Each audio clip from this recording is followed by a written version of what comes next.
Hello everyone, today we talk about the post-Accursians. I don't remember whether we made a video about Accursius and the Magna Glossa, but fundamentally, yes, we've done something at least in reference to it back in the day in history of medieval law. The Magna Glossa constituted really a turning point in the medieval civilistic science, right? It had originated from the necessity of clarity within the very rich, varied, and often contradictory interpretation formulated by the glossarists during almost, actually beyond 1 century of activity, becoming quite soon the ordinary apparatus of the Justinianian texts. This was the deal of the revival of Roman law. It was not much at the beginning the necessity of looking at the Roman law per se as the absolute model, nor to fit it integrally within the pre-existing juridical systems that existed in Western Europe at the time. By the way, the revival of the Corpus Juris Civilis had taken a while. It was not complete. It was the product of different, of a long time of research, to which eventually only the Renaissance would have given philologically the full completion, let's say, but that had produced naturally, especially for this original reason, a dramatic amount of glossas, that in fact from which the glossarists in fact take the name, and in a very unregulated fashion. So what Accursius did, so this Italian jurist of essentially, he was born at the end of the second half of the 12th century, died in 1265 if I'm not wrong, had made this gigantic work of creating essentially a unitary, coherent, complete work that would put together all the 96,000 glossas that had been created. And just even thinking about putting that together, right, even just the research, right, and the difficulties stemming from the authority of the jurists who had written that, and putting it together, knowing every piece of it to have all those 96,000 to make sense in a unitary wall, right? No doubt that no wonder, let's say, that this was such an extraordinary and successful work that fundamentally marked, in this sense, properly the launching of a true and organic civilistic direction. So historiography has seen naturally in this work unanimously let's say, in fact, a turning point, the beginning of the end of an era and the beginning of another in medieval juridical science. And this naturally is a schematic idea that in part it is correct, right? There are some scholars have pointed out how after the compilation of the Magna Glossa, there was a sort of transition period that stretched up to the end of the 13th century, in which allegedly there would have been a substantial vanishing, shrinking, let's say, of the exegetic vivacity of the Bolognese school, let's say, a greater attention towards practice rather. And this judgment has been reviewed a little bit because the exegetic needs actually, kept being there, and as we will see, properly not just towards the Roman law, but the Magna Glossa itself. And importantly enough, the most famous, I'd say the most meaningful, at least, literary form used in this post-Magna Glossa period, let's call it in this way, was the one of the treaty of the Tractatus, right? The objective of which was not to offer much of a original exegesis of the Justinianian texts, but let's say to provide in a unitary and orderly frame the scientific interpretation of a specific subject. So in a sense, in theory, driving away from what had been the first exegetic need. And the favorite subjects were especially the trials, statutes, penalistics, the notary one. And among the jurists of this period that are thus called post-Accursians, because they kind of lived in the wake of Accursius, was a celebrity in this regard. You know that jurists in medieval times had an enormous power. They were even conferred knighthood properly. They were extremely useful, right? Through them, the political powers could achieve enormous things, administratively speaking. They brought a lot of money in the system. So in we remember some names such as Albertus Gandinus, who was the author of both the Questiones Statutorum, so the questions, matters of the statutes, and of a Tractatus de Maleficis, a treaty of wrongdoings, essentially. Then Guillaume Durand, to whom we owe the Speculum Judiciale. Rolandino de Passeggeri, whose Summa Artis Notarius, of the sum of compendium of the notary art, let's say, knew a great spread not just in Italy but all over Europe. And next to them, other authors that, as you understand here, are mainly Italians, because the thing, Roman law had started there, and eventually spread, especially in France. We made a video about the School of Orléans. In fact, we will talk about it in a while. It's partly connected. But we remember Guido from Suzzara, Jacopo d'Arena, Dino from Mugello, and Martino from Fano. So historiography left a bit this stigma on them, because it said, Accursius had done the greatest thing, and then these guys just dealt mostly with, specific subjects, driving away from, what had been the initial reconstruction and exegetical, say, thirst towards the Roman law per se. So this idea has been eventually criticized, because this especially there was also a transformation in the sense, because Roman law spread mostly at this point in Italy and in France, where two different let's say orientations took form, as we've seen also in the video in the School of Orléans. We've seen that they were often they were very much Italians and French were very much close in contact in this. There were many Italian masters, and I say in France there were some constant connections and attention.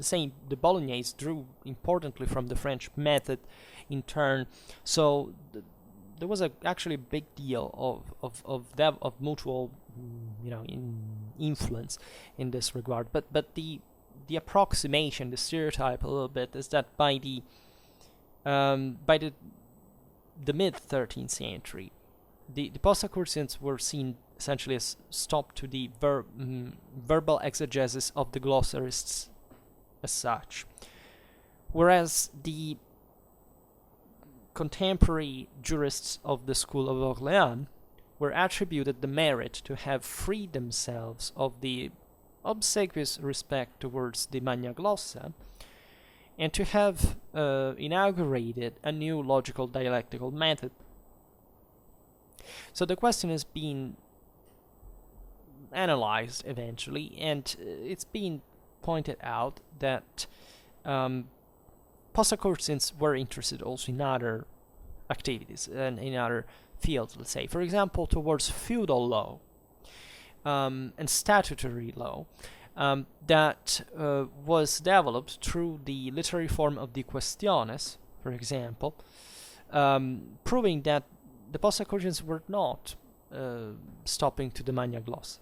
They were actually searching for new paths, right, to expand, and there was a need that was in fact expressed also through their frequent properly additiones, so the additions to the Magna Glossa itself that confirms the evolution of their thought.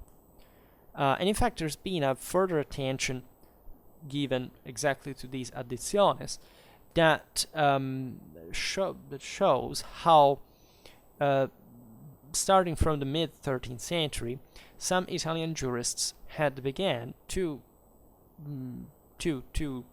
collect, in a sense, those imperfections and contradictions and lacunas of the same Magna Glossa, and they had attempted to put a remedy to it, essentially creating a glossa to the glossa. So with an increase in notes that were expressed, in fact, still by the literary form of the additio, that essentially was proposing to do towards the Magna Glossa the same thing that was done towards the Justinian text. So to interpret it, to solve it in its contradictions and its ambiguities, let's say, and in properly completing it in presence of some gaps, some lacunas, and this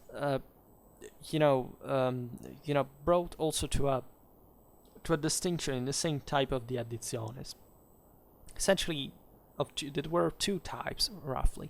The one that brought some integrations and additions to the Accursian texts, these are the most frequent ones. The other ones that instead do not connect to the Magna Glossa, but to the same Justinian text. So even getting past the same Accursian work, and thus providing a sensibly original interpretation of Roman law.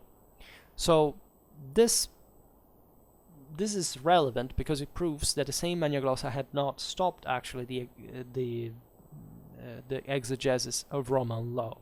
And that, in fact, there was not much of a, these works do not show much of a picky, meticulous and analytical verbal exegesis of the legal texts, but rather the principium, right, the juridical principle that inherent in each of the Justinian fragments. And this principium was defined by scholarship as essentially as recovering that form of perpetua sanctio that the Theodosian Justinian Code had given to Roman law, as it was recovered in the Middle Ages. It is to say, a juridical, eternal and immutable, let's put it in this way, juridical postulate corresponding to the to substantial justice, the equitas, as it was called, that the jurist was trying to extrapolate properly from the Roman norm per se, because of course the Roman law was never applied literally. There could not be, right? And especially in the Middle Ages, there was no way to make it work in the first place. So especially this latter type of additio, that is not really working to fix the Magna Glossa, but is actually looking beyond it and saying, let's go back a moment past Accursius and straight to the Roman text, right? And so showing from the side of the post-Accursians actually a new cultural need that was, by the way, solicited by the new philosophical currents that towards the uses of logic and dialectic. Where the second half of the 13th century is a dramatic political and ideological construction, right, of medieval civilization in a universal sense. So there was something that would indeed, go past, let's say, the early communal phase where, law was just, the craft of the notaries and those who made money, but through that it was something more political in it, something more institutional too. We have seen that the same post-Accursians showed an interest towards feudal law, so something that involved them directly in the empire, and the statutory law, so how properly the statutes, and especially in the Italian communes at this point, were becoming really statal entities, and so required the construction of something that objectively had never been seen medieval-wise, and that was not based on this, by the way, on an absolute Roman principle, right? And so required something that approached it, but still was based on the local customs, and also intertwined with feudal law, etc. So something more complex that would necessarily bring the authors to reflect in a broader fashion over these topics. And probably, the French influences do not have to be underestimated as well, because, at least, in Italy, but all over Western Europe and beyond, the French cultural influence altogether was very strong, very intense. So this was done by the Postaccordions, however, without abandoning tradition either. Right, the usual exegetic method that had been used by Accursius, it was proper the Bolognese school, etc., was maintained, but at the same time enriched, right, and so researched through the same method the deeper meaning of the norm that had been commented in the glossa. So one of probably the greatest example in this tendency, in this tension between tradition and innovation, was the work of Dino from Mugello. So there is therefore an evident need showed by these jurists to go past a merely obsequious and kind of punctual interpretation respect of the ordinary glossa, which is paralleled by, in fact, the effort to enrich the verbal exegesis through the research of the deeper meaning of the norm. And this thing matured spontaneously, by the way, among the Italian jurists of the second half of the 13th century. Right? There doesn't seem to have been any other, reason, by the way, that they were for which they would do it. There were, and this idea of stagnation properly is also probably, this phase of stagnation is also chronologically debatable at this point, because it's obvious that it's a process that probably began, never ended. Right? There was always somebody arguably who would, in spite of Accursius' success, still go look at the Roman text without, without caring in a way, or at least, maybe exactly because he cared about the glossa, that he said, wait a minute, here there may be something more. So the old historiographical perspective is being surpassed in this regard, and we should think in a more flexible way. So such innovative results achieved by the masters would come to, as we have seen with the School of Orléans, the video on the School of Orléans, to be intertwined with those, in fact, of the French tradition, and later on the same explosion of the new exegetic method that